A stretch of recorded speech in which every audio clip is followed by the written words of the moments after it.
रात के साए गहरे होते जा रहे थे। लाहौर की एक तंगदिली में वाक़े छोटे से कमरे में एक नौजवान जैद लैपटॉप की रोशन स्क्रीन के सामने बैठा सोशल मीडिया पर मुसलसल पोस्टर्स शेयर कर रहा था। इसके अल्फाज में गुस्सा, मायूसी और नफरत थी।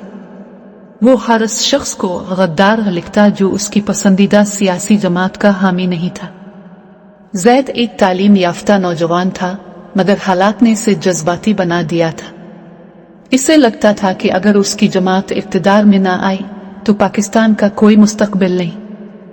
इसी असना में इसे एक गैर मुल्की वेबसाइट से दावत मिली और एक खुफिया ग्रुप जो पाकिस्तान में हकीकी तब्दीली लाना चाहता था। ये ग्रुप बज़ाहिर हम वतन का लिबादा ओढ़े हुए था, मगर असल में पाकिस्तान के दुश्मनों का तैयार करदा जाल था। उनका मकसद था पाकिस्तान में पहले से मौजूद सियासी कशीदगी को हुआ देना, नफरत को बढ़ाना और पाकिस्तानी नौजवानों को इस्तेमाल करना। जैद ने इस ग्रुप का हिस्सा बनकर कई वीडियोस, पोस्टर्स और मीम्स शेयर की।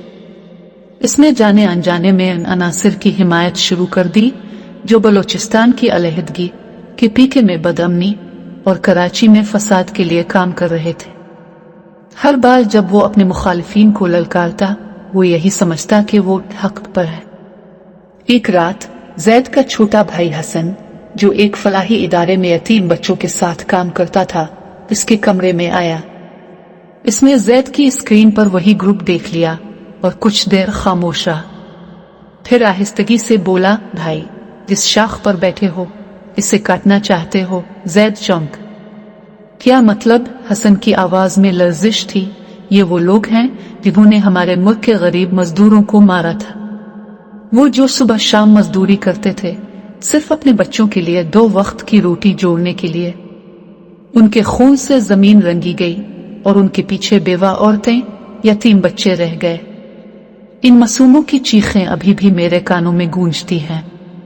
और तुम उन्हीं के बयानिए को आगे बढ़ा रहे हो। जैद का चेहरा जर्द पड़ गया।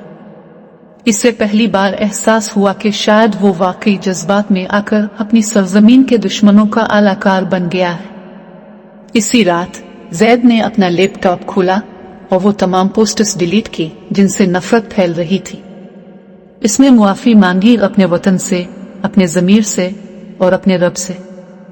अब वही जैद एक नए मिशन पर था। इसने सीन